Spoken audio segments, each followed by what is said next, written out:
Moi, je vais m'inscrire pour être parmi les derniers, comme on avait trop parlé la fois dernière. Bon, mais vu le fait qu'il y a une trentaine de minutes, je voudrais vraiment en vrac remercier les camarades pour leur intervention.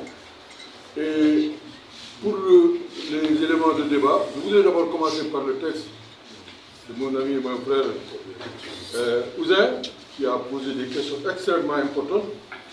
Mais je voudrais juste dire qu'un des problèmes, effectivement, pour articuler avec ce qui a été dit auparavant, c'est la nécessité d'avoir une lecture divisée de notre histoire. Parce que la lutte des classes, moi, je suis enseignant, une histoire très ancienne, vraiment, la lutte des classes a traversé notre histoire depuis l'Égypte pharaonique, en passant par les empires du Mali. Et comme vous avez beaucoup parlé de culture, je voudrais dire qu'en Wolof, mais franchement, on dit que... Alors,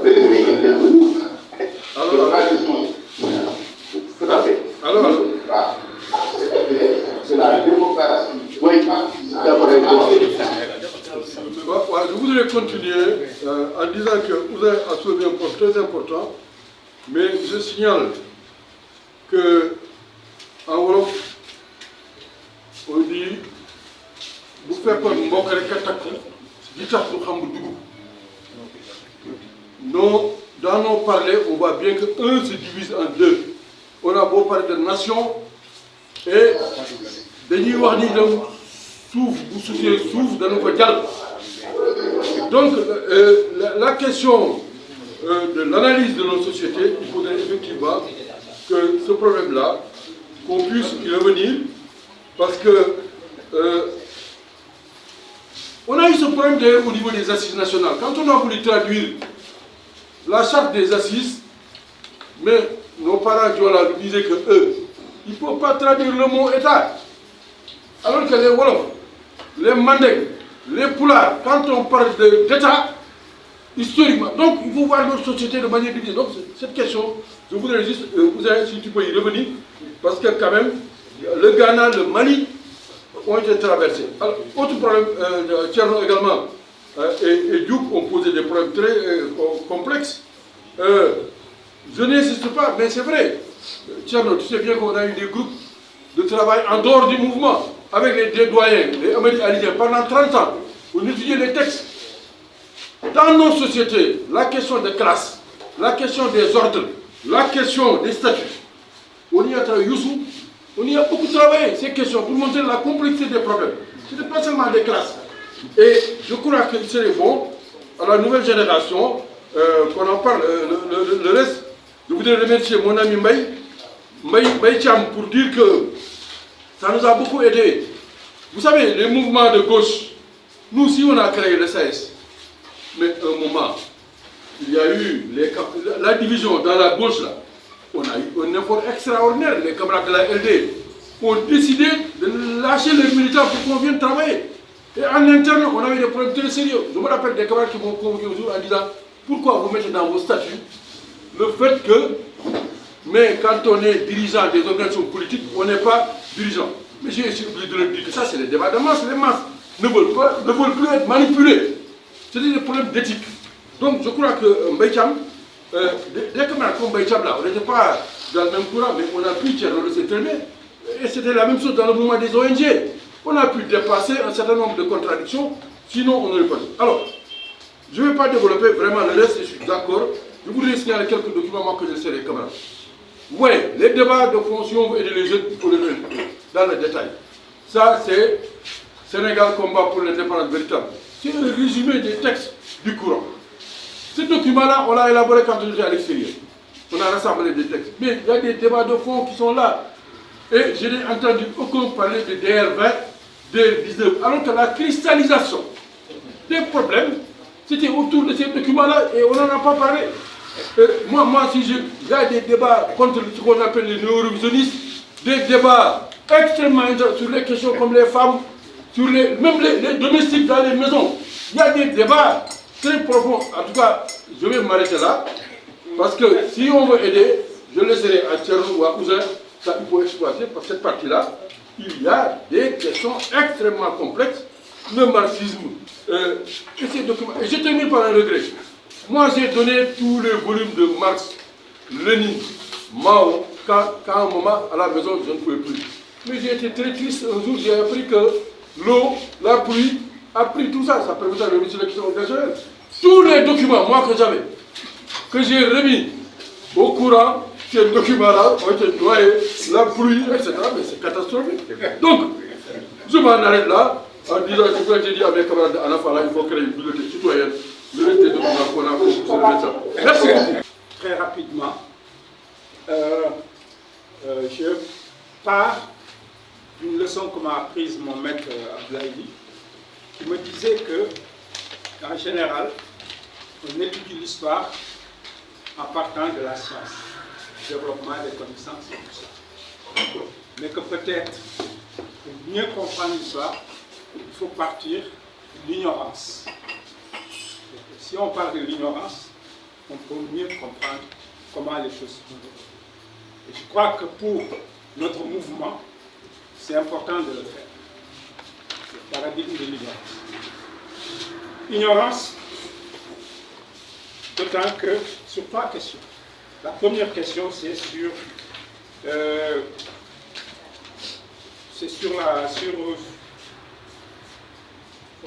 la formation sociale.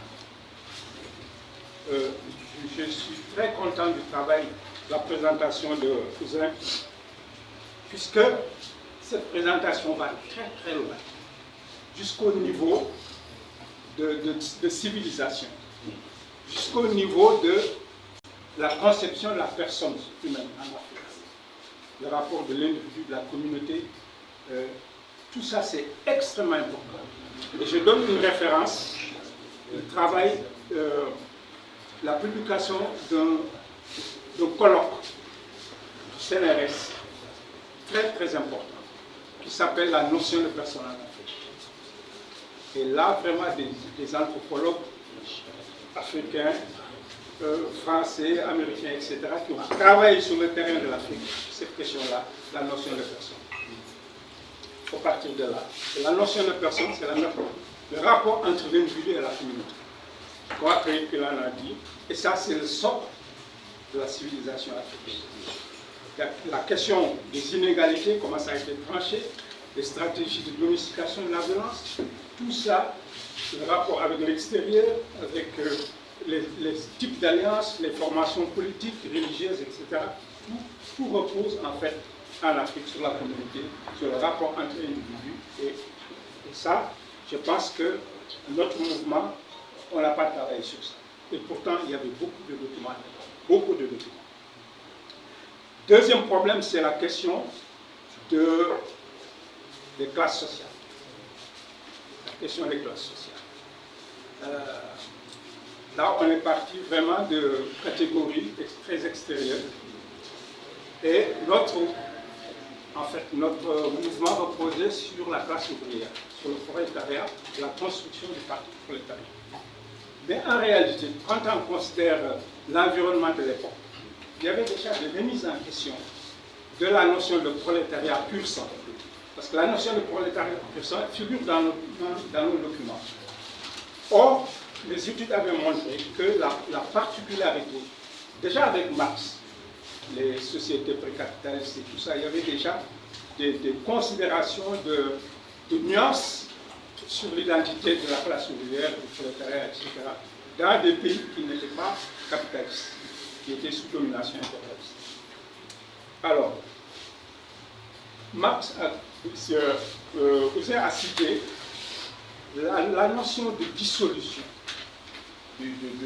et l'identité même du prolétariat dans le système capitaliste, c'est qu'il y a une dissolution de tout ce qui tourne autour de lui. Engels a parlé de la dissolution des rapports consanguins, l'individu, le prolétaire est disloqué. Il y a une dislocation de sa communauté, de sa famille. En fait, il ne lui reste que sa force de travail. Il n'est réduit que qu'à étant une force de travail. Avant. Or, en Afrique, avec le système capitaliste implanté, on a vu qu'en réalité, cette dissolution ne s'est pas faite.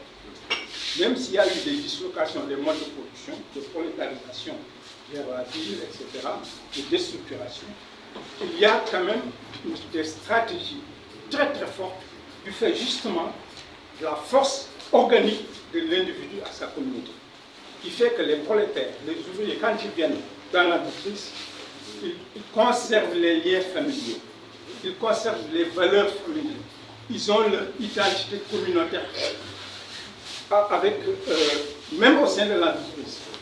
Et donc, ce qui se fait qu'il y a des stratégies, en fait, de réadaptation au système capitaliste, de réadaptation au travail capitaliste, et même de récupération du système du salariat au profit de la communauté, etc., etc. Et cette identité, qui est très hétérogène, pour plusieurs raisons, d'abord les origines ethniques, communautaires déterminent un peu la personnalité du ouvrier, mais aussi au niveau même des types d'entreprises, il y a des segmentations au niveau de l'entreprise, selon les ateliers, etc., le niveau de technologie des ateliers, etc. Il y a des différenciations extrêmement importantes qui fait qu'il y a une hétérogénéité en fait de la classe ouvrière. Que chaque atelier, chaque entreprise produit ses propres ouvriers en fait. Et ces ouvriers, en réalité, se considèrent eux-mêmes, non pas comme prolétaires, mais comme membres d'une communauté. Membres de leur communauté. Et le rapport travail hors travail fait que le salaire est récupéré par la famille, la communauté, les associations, les cérémonies, etc., etc. Et ça change tout, puisque l'ouvrier dans l'entreprise s'organise en confréries religieuses, et les confréries sont devenues même plus puissantes que les syndicats. Donc, ça c'est un problème. Donc la nation de prolétariat, on est passé à côté. Surtout qu'il y a eu beaucoup d'études à l'époque qu'on n'a pas consultées. Je pense par exemple à l'étude, aux études comme African Labour Stone, qui est un travail fait par les anglophones, qui ont beaucoup travaillé à l'époque sur la classe ouvrière, sur l'identité. African Working Class, How Peasant Stone, l'histoire même de la paysannerie, de l'histoire de la paysannerie, classe ouvrière de l'Afrique noire, un peu plus tard, etc. Donc il y a toute une littérature anthropologique. Et j'ai oublié même le travail extraordinaire de Balandier sur Brazzaville Noire, qui montre vraiment cette prolétarisation, mais tout à fait particulière, culturelle, en fait, des ouvriers qui deviennent en ville des communautés ethniques organisées, socialisées, etc. qui fait que la ville même, il y a une transposition de la ville, du village en ville dans les quartiers ouvriers, etc., etc. Donc, c'est une hétérogénéité des rapports qui deviennent des réseaux, en fait, et qui pénètrent même l'État. Là aussi, la question de l'État, on l'a raté, parce qu'on était dans des classes comme ça, marxistes, etc. Alors que nos États, les classes ont une certaine immaturité dans leur formation et sont parasités par des réseaux familiaux, ethniques, etc., par des dosages qui font qu'on a une réalité humaine hétérogène. Et que là, les classes sociales ne sont pas aussi distinctes, aussi matures et dans un conflit antagonique. Il y a des formes de décalage, de jeu, de positionnement au sein de l'État, de suprématie, etc., qui font que l'antagonisme n'est pas noué comme dans le système capitaliste. Alors, troisième et dernier problème, c'est la construction c'est l'État lui-même. L'État, pourtant, il y a eu des études sur les identités ethniques, etc., sur l'État et tout ça. Donc, on est passé de côté. L'État, on voit qu'elle englobe un ensemble de données d'identité sociale, historique, de groupes divers. Il y a un système de mise en étage, de suprématie, de cooptation, etc. Rapport entre l'État et même la société, entre le système capitaliste formel et le système informel. il y a des liens de passage, etc., etc. Donc c'est très, très, très complexe nos sociétés. C'est des formations sociales qui demandent ce que Mao Tse-tung exigeait de tout révolutionnaire, c'est-à-dire pour faire la révolution, il faut avoir une somme de connaissances relativement complète. Et ce n'a pas été le cas. Maintenant, du point de vue, tout ça a amené notre mouvement, du point de vue politique, à d'abord développer une dépendance théorique de concepts étrangers. Deuxièmement, à se construire autour des mythes, les mythes de 75, le mythe de 68, le mythe, etc., le Mao Tse-tung, etc., à se construire autour d'un dogmatisme d'Obuchedi, et puis de se structurer sous un modèle, sous le mode structuraliste. En fait, il y a l'AF, il y a X, Y, Z, etc., etc. Donc des départements en réalité séparés les uns des autres avec le mythe, avec la clandestinité, le secret de la direction et tout ça. On est arrivé à gérer presque un monstre. Alors que il y a des camarades qui sont de vrais révolutionnaires, qui sont engagés, travailleurs, qui veulent la révolution, mais qui sont dans une structure qui les dépasse. À telle enseigne que pendant des années, on a fini par dire que notre parti repose sur le bureaucratisme structurel, ce qui est très très grave, le bureaucratisme structurel. Ça veut dire qu'on est complètement en déphasage avec notre propre société qu'on veut transformer, qu'on veut révolutionner. Alors ça conduit à quoi? Ça conduit à une crise que la direction ne peut pas régler. Donc on arrive à une crise de direction, qui est une crise de direction intellectuelle et historique. Et puis, ça aboutit à quoi? Malgré la volonté de bilan, d'évaluation, etc., on arrive à une situation de crise d'éclatement, où les gens partent, et cette crise d'éclatement débouche finalement sur l'attrition. C'est-à-dire que le parti rejoint l'État, qu'il s'opposait, qu'il voulait renverser, devient partie intégrale de l'État. Voilà ce qui s'est passé. Et donc la question de la rupture n'a pas été faite. Bon, merci. Bonjour à tout le monde. Je n'ai pas suivi les débats au début. J'étais occupé à des réunions de l'autre côté de notre bureau. Et ça me plaît beaucoup de vous accueillir ici. Ça me fait beaucoup de bonheur. Ça me rappelle aussi des moments quand on était au début de cette affaire, du mouvement altermondialiste, qu'on avait la charge d'implanter au Sénégal et en Afrique de l'Ouest. Je disais à l'époque, dans une réunion, que la gauche sénégalaise en particulier n'avait pas fait attention au mouvement social, et particulièrement au mouvement altermondialiste. Je l'avais dit, et il y avait deux personnes qui à l'époque avaient crié dans la salle, parce qu'ils m'avaient entendu dire que ce que nous étions en train de faire dans le mouvement ouvrier semblait se dessiner dans le mouvement global altermondialiste, dans le sud global, comme disait à l'époque Samir Ali. Mais on prenait pour nos rêveurs, je crois. Et je continue à me poser des questions aujourd'hui. Le bilan, il est bon de le faire.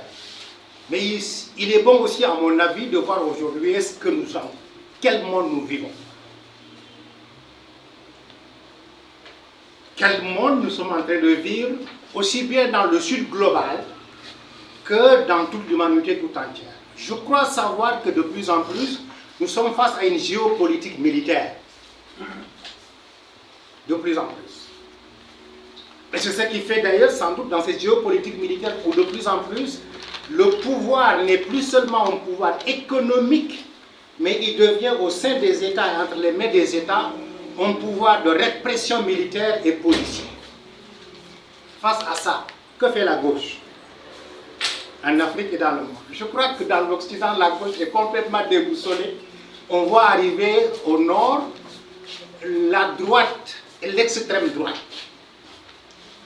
Certains même pensent, la personne avec qui je discutais tout à l'heure, qui vient de l'Italie et qui travaille sur la recherche sur les questions de l'immigration et de gauche, semble dire qu'il est possible qu'en France, dans les prochaines élections, que les peines arrivent au pouvoir, parce que de plus en plus, le discours semble être cela qui intéresse l'opinion au niveau mondial. Mais au Sénégal, nous sommes à quelques mois des élections. Où est la gauche? Qu'est-ce qu'elle fait réellement? pour nous sortir des entrailles et des mains de la droite néolibérale. Avec tout le scandale et les constats d'échec que tout le monde fait, on n'a pas besoin d'avoir des œillets ou d'être expert analyste politique pour comprendre que depuis 2000 jusqu'à maintenant, le Sénégal a traversé une crise de gouvernance extraordinaire qui n'est jamais arrivée dans l'histoire politique, y compris sous Senghor. Est-ce qu'on a tiré ce bilan? Où est la gauche sénégalaise? Qu'est-ce qu'elle est en train de faire au moment où on est en train de monter des coalitions électorales? Quelle place nous occupons? Qu'est-ce que nous lidons? Ou encore on va faire donc le langue auto dans ces coalitions et continuer à laisser la droite néolibérale à opprimer les populations sénégalaises qui ont des problèmes pour se soigner, pour manger, pour boire, pour se scolariser, etc. Je crois que c'est là aussi des questions qu'il faudra vraiment oser se poser. Et le travail qui est déclenché, ou qui se fait, ou qui se murmure, pour que la gauche se retrouve, est-ce que cela est réellement sincère? Est-ce que cela est se fait réellement sur une base de stratégie politique réelle? Ou est-ce que donc c'est une façon de vouloir faire semblant de faire? Quand le Sahel brûle, où est la gauche africaine? Est-ce que vous pensez que si en ce moment, on avait Amilcar Cabral, Kwame Nkrumah, Thomas Sankara, au moment où le Sahel est en train de brûler, est-ce qu'on n'aurait pas une voix audible qui se fait entendre et qui donc essaie d'avoir une autre voix audible que celle que nous entendons quotidiennement au jour le jour? Au moment où jusqu'à ce matin, des pirogues prennent nos enfants, y compris des mineurs de 3 ans, de 4 ans, de 14 ans. C'est un domaine sur lequel je travaille depuis quelques années. Et sur lequel aussi j'interviens souvent, certains entendent ma voix sur cette question. Jusqu'à hier, jusqu'à ce matin, des pirogues sont encore parties. Hier, on a dénombré 1675 qui sont arrivés rien que sur les îles Canaries. Et on ne prend pas en compte ce qui part sur la voie terrestre. Qu'est-ce que la gauche dit? Qu'est-ce que la gauche dit? Qu'est-ce qu'elle fait? Voilà, à mon avis, des questions d'actualité géopolitique, des questions sociales d'actualité qui, au jour le jour, posent un débat politique et de gouvernance. Autant l'État africain, géré par les néolibéraux, est dans le mutisme total jusqu'à l'Union africaine et la CEDEAO, mais autant aussi la gauche africaine est dans le mutisme. Et non seulement pas elle est dans ce mutisme, mais n'écoute pas, ne collabore pas, n'interroge pas certains acteurs qui se réclament pourtant de la gauche et de la révolution et qui y travaillent. Est-ce qu'on les approche pour savoir qu'est-ce qu'ils font? Vous n'ignorez pas que j'ai fait partie quand même des équipes qui travaillent sur cette question en Afrique depuis des années. Vous ne l'ignorez pas. Mais souvent, certains me rencontrent, me disent, ah, on est content, on t'a entendu, on est derrière toi. Je ne veux pas qu'on soit derrière nous. Je veux que nous soyons ensemble. Dans une bataille de navigation, de traversée du désert et des problèmes. Et c'est là que la gauche africaine a failli. C'est comme si la gauche n'a pas tiré donc le bilan de 1975 jusqu'à maintenant et continue donc à faire semblant, de faire semblant. Excusez-moi. C'est ça dans laquelle vous êtes. Elle peut abriter ce que quelqu'un a appelé tout à l'heure une bibliothèque numérique et citoyenne. Nous sommes prêts à l'accueillir. Il y a beaucoup de documents que vous pouvez nous a donnés, ils sont là. C'est aussi un espace qu'on a créé depuis 2009 quand on préparait le Forum social mondial et quand à l'époque aussi quelqu'un m'a dit on va faire une réunion. J'ai dit mais il n'y a pas de problème. On l'ouvre à d'autres personnes qui ne sont pas les nôtres. Pourquoi pas à nous-mêmes? Pourquoi pas à nous-mêmes? Mais ça veut dire aussi donc qu'il faut qu'il y ait des jonctions quotidiennes. Mais qu'il y ait aussi donc une nécessité de dégager un groupe qui analyse ce qui se passe actuellement dans le Sahel. Le Niger brûle. Le Mali a pratiquement fini d'être consommé. Le Burkina Faso c'est pareil. Le Sénégal, on ne sait pas où est-ce qu'on va d'ici 3 à 4 mois. Ça peut basculer à tous les niveaux, à gauche comme à droite. Dans une réunion pareille comme ça, je disais avec le Congrès d'Abouba à l'époque que nous sommes dans presque une grossesse où on peut accoucher à la césarienne ou à une couche normale. Le Sénégal peut accoucher à la césarienne, si le symbole est complet. Donc, je pense quand même que...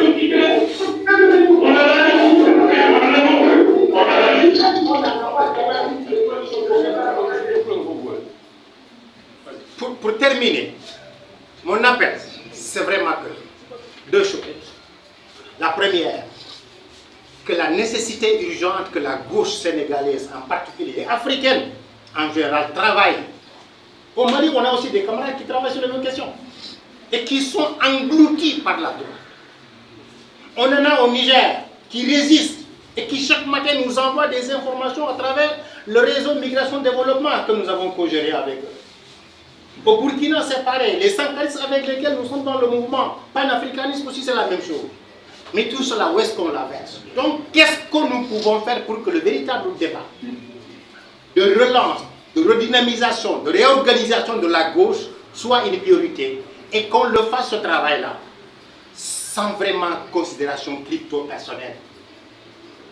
Deuxième chose, si cela est déclenché, que nous portions une attention toute particulière à ce qui se passe singulièrement au Sahel et qui, à mon avis, autour de la question migratoire et des questions de sécurité et du terrorisme et de la question de la drogue, peut nous envoyer dans une sorte de champ qui brûle sans arrêt. Mais cela aussi, donc, s'il est fait, le Sahel à lui seul ne suffit pas pour renverser les tendances du mouvement néolibéral qui est très fort et vous le savez beaucoup plus que moi. Et c'est donc là sans doute qu'il faudra, dans la seconde étape, voir comment reprendre le débat sur le sud global du Sahel. Les Indiens, le Venezuela à côté et les autres, le Brésil qui vient de reprendre Lula, etc. Quelles sont les véritables relations d'échange, de collaboration, de fabrication d'une dynamique citoyenne forte, soutenue aussi par une direction politique de gauche qui peut permettre de sauver l'humanité? Si on ne le fait pas, jusqu'au moment où je me tromperai, le monde va mal et ira davantage mal. Parce que personne ni rien ne fait quelque chose pour que le monde vive au monde de paix, de sécurité et d'égalité. Et s'y ajoutent les calamités vers lesquelles on va, avec les turbulences météorologiques et les changements climatiques. S'y ajoute aussi l'ensemble des réseaux du monde qui créent des pandémies, des épidémies, des maladies pour vendre leurs médicaments. Donc nous sommes encerclés par tout cela. Et ne pas comprendre ça géopolitiquement, c'est vraiment ne pas faire son travail de gauche. Excusez-moi. Et qui semble être comme étant des idées arrêtées. D'abord, il faut le féliciter, notre camarade Mignan, et dire que nous avons écouté avec beaucoup d'attention son plaidoyer, qui effectivement nous interpelle. Et je crois que nous devons donner cours. Mais ça montre aussi que le travail que nous sommes en train de faire n'est pas seulement un travail mémoriel. Nous avons dit qu'il y a un aspect mémoriel et un aspect de transmission par rapport à des perspectives. Donc c'est sur ces deux jambes-là que nous marchons. Donc ça, je crois que c'est important. Deuxièmement, il faut que nous fassions très attention en voulant combattre des dogmatismes et des mythes, tomber nous-mêmes dans une lecture dogmatique et dans des lectures structuralistes. Je crois connaître un tout petit peu le mouvement pour dire que, en vérité, nous avons toujours tangué. Nous avons été dans un rapport de balançoire. Et je crois qu'il faut regarder ça de manière dynamique et non pas statique. Parce qu'il y a des lectures statiques qui, en vérité, en critiquant le structurel, sont des lectures structuralistes et statiques. Parce que le mouvement, vous allez la rappeler tout à l'heure, à sa genèse, nous étions dans un contexte international où c'était l'ouverture, parce qu'on était dans la littérature de combat afro-américaine, nous étions dans une période de bouillonnement de l'idéologie marxiste et léniniste, nous étions dans une période également de lutte de libération nationale au Vietnam, en Asie du Sud-Est, etc.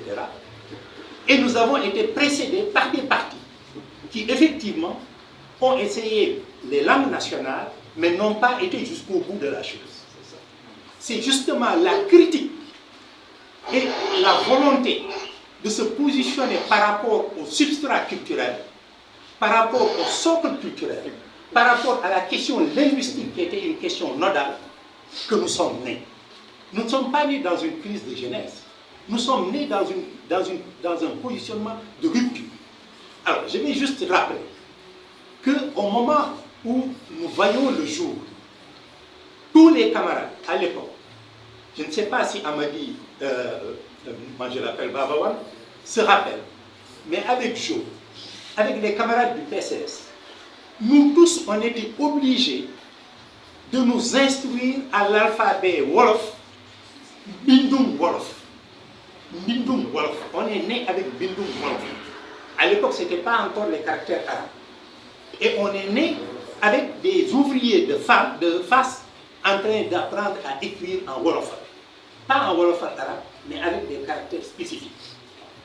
Ce n'est pas anodin, je l'ai dit la dernière fois, que le nom de Rénou Réuni, Kharebi, Andedjeuf, etc., que nous ayons engagé une culture par rapport à ce qui existait jusque-là, par rapport aux langues nationales. Mais le front culturel, également, je crois, le problème que nous avons, c'est qu'à un moment, nous allons dans le sens vraiment de l'enracinement, un autre moment, nous allons dans le sens, presque, j'allais dire, de l'extraversion. C'est ce balancier-là que nous avons. Mais ça n'a jamais été binaire. Quelqu'un a parlé tout à l'heure, je crois que c'est Youssou, qui a parlé par exemple des caractéristiques du prolétariat. Mais je regrette. Les citations, les ouvrages qu'il nous a cités, mais moi je cite l'ouvrage d'un camarade, cadre, pour ne pas dire dirigeant, du mouvement, avec la direction, qui a demandé à ce que son étude universitaire soit axée sur justement la classe ouvrière. Il s'agit en l'occurrence de l'ouvrage qui va être publié plus tard, Le travail forcé en Afrique de l'Ouest, de Babacar Fall, Benki Bey. Et on avait établi à l'époque un point très important pour voir la différence entre, dans le rapport par rapport au travail, l'idée Youtouba, par rapport au prolétariat occidental. Parce que l'idée Youtouba, il y a un rapport de distanciation qui est posé par le peuple. On a regardé aussi un deuxième volet, le rapport à l'entreprise. L'identité, l'identification par rapport à l'entreprise n'était pas remarquable. Nous, dans la boulangerie, nous travaillons avec des boulangers. Mais on s'est rendu compte que les boulangers ne s'identifiaient pas à l'entreprise. Ils s'identifiaient davantage à leur famille, à leur communauté, à leurs amis, plutôt qu'à l'entreprise. Mais ça, c'est des choses qui ont été maîtrisées et qui ont été mises en valeur dans le cadre des activités de notre organisation. Donc, si effectivement le processus de prise en charge et d'adaptation par rapport à la culture, par rapport au patrimoine, n'a pas été jusqu'au bout, mais je pense que quand même, on ne peut pas ne pas reconnaître les avancées remarquables qui ont été faites, parce que c'est le courant qui a exhumé Aline Sitoé, c'est le courant également qui a exhumé Lamine Senghor, c'est le courant qui a exhumé Garan Koyate, etc., etc., etc. Et nous avons également tiré des leçons de Djembonibo de ce qui s'est passé dans ces terroirs.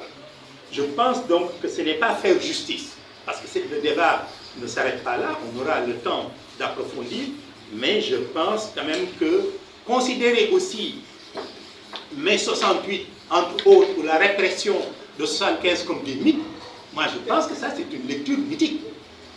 C'est une lecture mythique, parce que mai 68 a été effectivement dans le processus de consolidation de la nation, parce qu'en fait, après les indépendances, mais l'idéologie dominante, c'est-à-dire du parti au pouvoir, c'était de dire qu'on constitue une nation.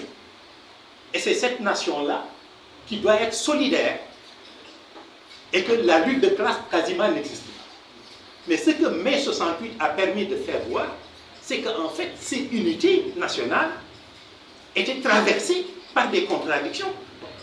Donc, d'où on revient sur la problématique de la lutte de classe.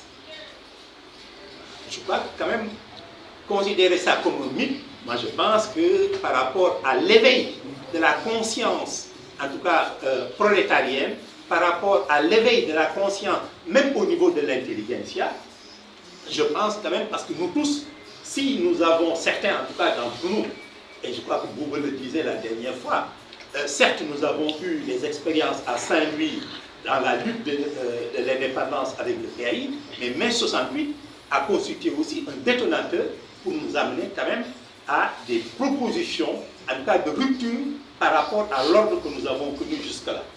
Avons-nous réussi? N'avons-nous pas réussi? Jusqu'à quel point? Voilà des questions, effectivement, que nous pouvons nous poser. Bon, je m'arrête là. C'était juste quand même pour apporter ces clarifications en disant que les débats continuent, mais on ne peut pas simplement arrêter sur ça et conclure sur ça, parce que je ne pense pas que ça corresponde vraiment à la réalité des choses. Et je pense que ceux qui font la lecture aussi doivent prendre le temps de bien connaître la complexité et l'évolution aussi de l'organisation. Parce que le dire sans pouvoir soutenir ça par des documents et par des thèses étayées, je pense que c'est un peu facile de mon point de vue. Voilà. Merci. Donc, merci. Je m'attendais un peu à ce cas de figure.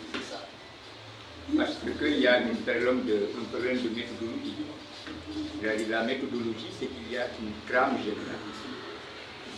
Les problématiques, c'est l'esquisse quoi, sur certains questionnements qui sont posés ici, renvoient à cette trame-là.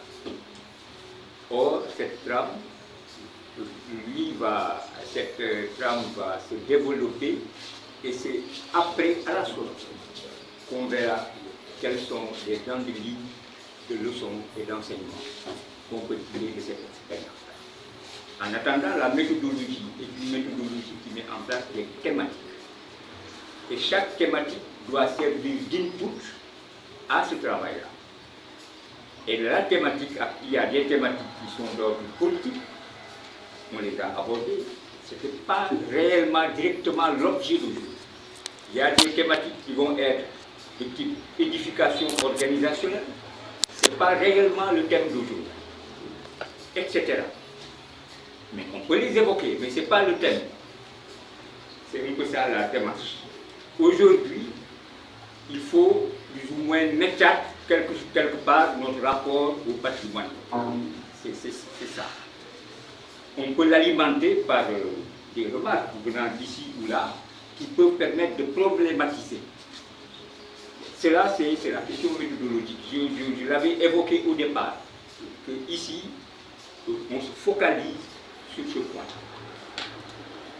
Maintenant, sur les autres, il y a tellement de questions qui sont posées que je ne pense pas que nous même si tontu ni quoi, mais il faudrait qu'on puisse recenser, c'est réellement les recenser, un travail scientifique, quoi.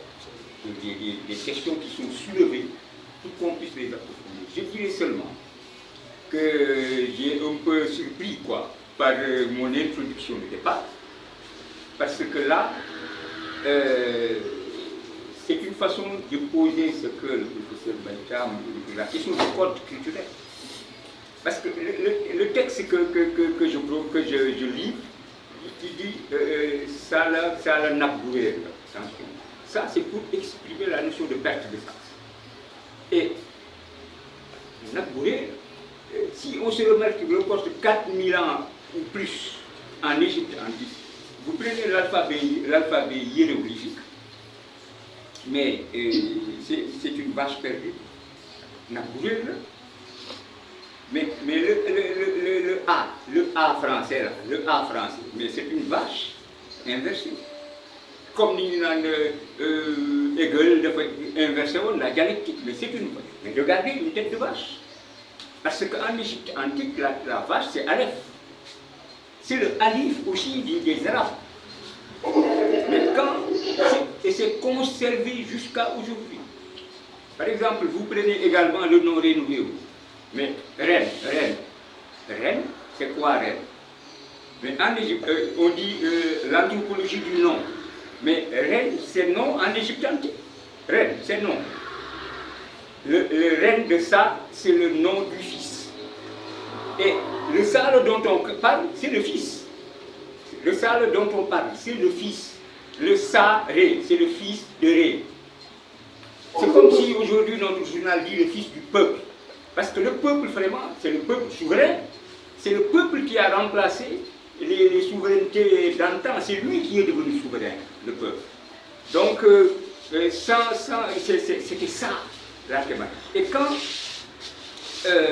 on parle de la formation sociale, on a parlé de la formation sociale, le terroir, c'était pour qu'on différencie bien, notamment le droit de hache et le droit de feu. Je crois que quelqu'un a dit, peut-être Fall, qu'il n'y avait pas de propriété. Pas de propriété. Vous nous savez, est-ce qu'il y a une propriété ou non dans les traditionnels? C'est vrai que pour ceux qui sont détenteurs du droit de hache, ils n'ont que l'usufruit, ils n'ont que la possession. Mais ceux qui ont le droit de feu, ceux qui ont le droit de sabot, et ceux qui ont l'autre droit consistant à jeter des pierres, c'était les propriétaires. C'était les propriétaires. Et c'est ce niveau, c'est niveau que la loi sur le domaine national a récupéré. Et quelque part, c'est la bourgeoisie politico-bureaucratique qui a été bénéficiaire de ça. Il n'y a pas une classe de propriétaires fonciers boo xam ni dafa développer, exproprier la paysage. Ce fait doit être le point de départ vraiment de notre réflexion. Mais je voudrais dire que la propriété existait. Dans certains cas de l'époque, les royautés, les rois, dañ affectés ay terres à certains ñoom ñoo ko moomoon. Mais sinon, c'est la collectivité. Donc, point d'approfondissement. C'est pour dire que c'est un point d'approfondissement. Mais or, depuis des siècles, c'est cette réalité, comme dafay stagner. Comme si dafay stagner. Donc, pour moi, le deuxième point, approfondir. Je voudrais parler sur la classe ouvrière. Moi, personnellement, après 68-69, je faisais partie de ceux qui ont dit « Ah non, on ne reste pas en campagne, en ville, on va en campagne. » Et on a eu, en tant que cercle, des interventions en campagne. Nous, la réforme de 72 nous fait qu'en campagne, nous participons à des luttes de la paysannerie. Mais parce que, c'est dans la région de Thiès, tu as la zone de terroir, c'est occupé par Taïba et consorts. Maintenant, tu as les Taïbangaï, les Mewan, les Minum, etc.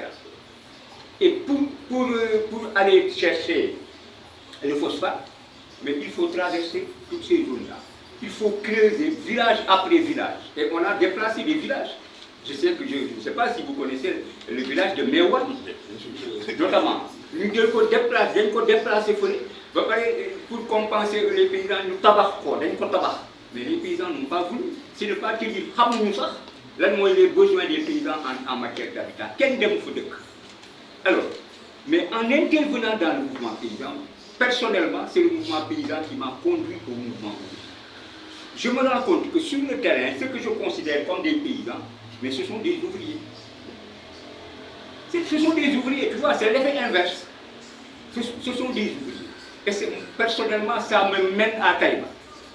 Parce que Taïba, Mboro est à côté, c'est la zone de dortoir. C'est la même chose quand je fréquente la CSS, la compagnie sucrière sénégalaise, c'est la même chose. Le village dortoir, comment il s'appelle? C'est le village qui est à côté là. N'est-ce pas? Comment? Mboro, c'est le village de Mboro où nous tenions des rencontres avec les camarades et tout ça. Oui, et là, c'est tout. Donc, c'est vrai qu'il y a des particularités de la classe ouvrière. C'est la même chose quand on intervient dans la zone industrielle du port. Le mouvement des marins pêcheurs de 1974, mais c'est nous, avec les camarades de nos Mamaï.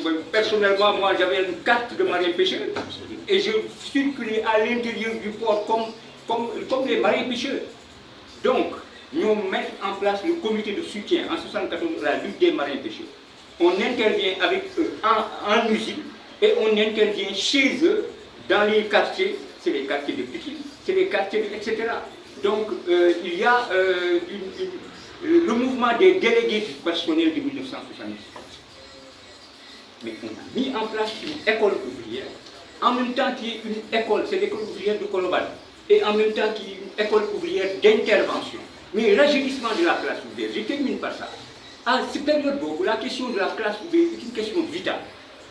La classe ouvrière va être attaquée frontalement par le plan d'ajustement structurel qui se prépare. 79, c'est le PAS. 80. Hein? La loi 80. Avec pour la loi 8001 pour les licenciements sans préavis et sans droit. C'est le premier. Cette période où le pouvoir est en train d'essayer de récupérer ce que depuis l'UGTAN il avait perdu. La CGTS, qui est le plus de l'UGTAN sur place. Ensuite, le syndicat, la centrale et une fédération du parti. C'est-à-dire, pour adhérer à la centrale, tu dois acheter la carte du parti. Pour être militant du Parti socialiste, il faut adhérer à la CNTS. C'est le système de l'intégration. La classe ouvrière se bat en masse, avec détermination, pour rompre le système de l'intégration comme forme fondamentale de la participation responsable. Et il y parvient. Le pouvoir essaie d'anticiper sur ça. C'est le congrès de 69. Et la classe ouvrière a été active en 69, comme elle a été active avec le GETAN en 52, en 57, en 59, le code du travail de 52. Donc j'appelle à ce que, il y a, c'est vrai, les tendances centripètes, il y a un petit peu de classe ouvrière. Mais il y a des tendances centrifuges et des tendances centripètes. Nous tenir compte de ces deux aspects. Entre 78 et 80, la classe ouvrière prépare une grève politique générale. Mais personnellement, nous, on est sur le terrain à la bourse du travail, de travailler avec les différents syndicalistes. Les différents syndicalistes, des luttes au Sénégal réclament. C'est unique, les luttes qui ont eu lieu dans cette période. Donc, qui se font sous-région. Pour c'est les luttes qui ont eu lieu en Afrique du Sud, presque à la même période. Avec le passage du mouvement de la conscience noire, l'AZAPO, les travailleurs des mines, le massacre de 66 de Soweto, etc. Nous la lutte de la classe. Pourquoi? Parce que la classe ouvrière sénégalaise, elle est différente de tout ce qu'il y a dans la sous-région. Mais parce que le Sénégal, c'était la capitale. Il faut avoir une infrastructure de transport maritime, portuaire, de tout devait exister. Il y avait une classe ouvrière. Bon, ce n'était pas théorie. Moi, j'ai tout laissé tomber pour aller vivre avec cette classe ouvrière dans les quartiers. Comme les grands avec les camarades ouvriers.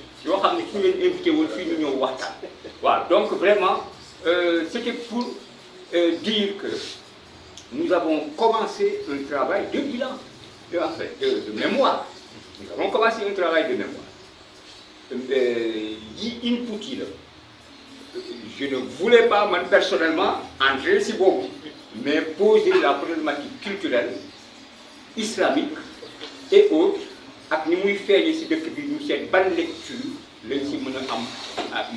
par contre, il faut vraiment féliciter les différents camarades qui interviennent et qui montrent vraiment l'intérêt qui est porté à ce qui est en train de se faire.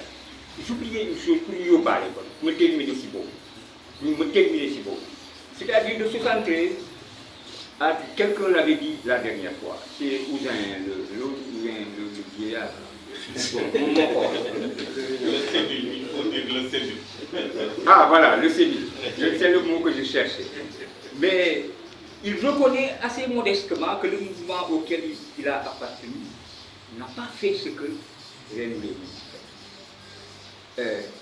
Parce que, même s'il faut relativiser ce qu'il a dit, l'expérience de René Leloup et le mouvement de toute cette période qui est devenu un mouvement marquant. Qu'est-ce qui explique ça? C'est son implication dans la lutte politique. C'est-à-dire, dès le moment que le pouvoir a senti que, alors qu'il est en train de réformer son système, il y a un mouvement capable de venir remettre en cause ce système, alors qu'il pourra avoir tout neutralisé. et pour envisager la nouvelle période historique en rapport avec ses maîtres impérialistes. Il se rend compte qu'il y a un mouvement qui commence à se secouer encore, avec un Kharébé, un fils du peuple, un Kel Khamoul. Et en attaquant ce mouvement, il met ce mouvement en pole position sur le terrain politique. C'est pourquoi je disais tout à l'heure qu'on parle souvent de l'héros et on considère que l'héros a peut-être été une déviation. J'ai toujours relativisé l'agitation politique, mais allez écouter l'agitation politique chez Lénine. Mais c'est le centre, le centre de la lutte politique dans Que faire de Lénine. Que faire qui vient de Tchernyshevski, bien livre de Tchernyshevski, c'est Que faire de Tchernyshevski. Alors, depuis lors, le Roulis avec ce mouvement a continué et il a eu la capacité, malgré de multiples insuffisances sur lesquelles on va parler, mais c'est ce mouvement qui a mis en position vraiment le mouvement révolutionnaire dans la sous-région, de concert avec d'autres mouvements révolutionnaires. Et il serait bon que nous gagnions. Même moi, personnellement, j'ai beaucoup de critiques sur le mouvement. J'avais beaucoup de critiques sur le mouvement. Peut-être que vous savez, il y a des critiques qui peut-être en compte, mais il y a des critiques. Je crois que les camarades, c'est normal à cet état.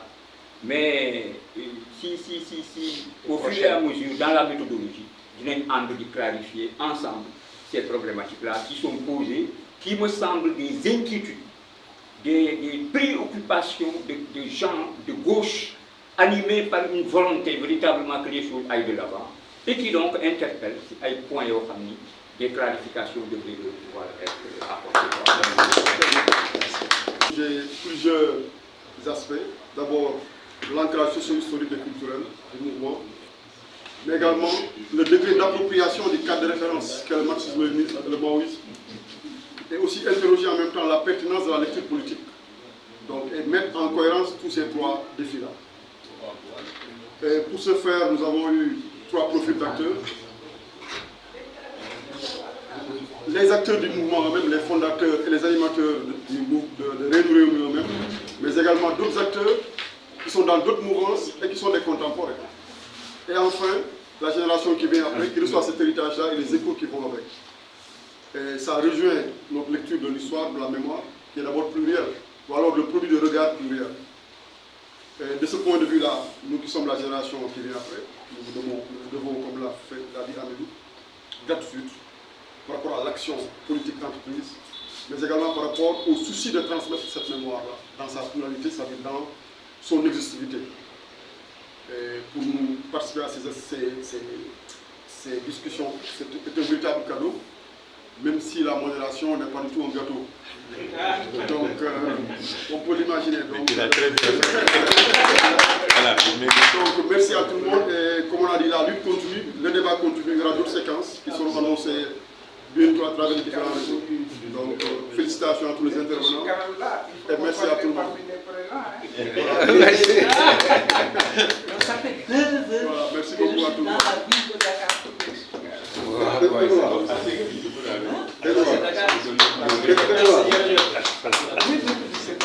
C'est aussi ça les gouvernances.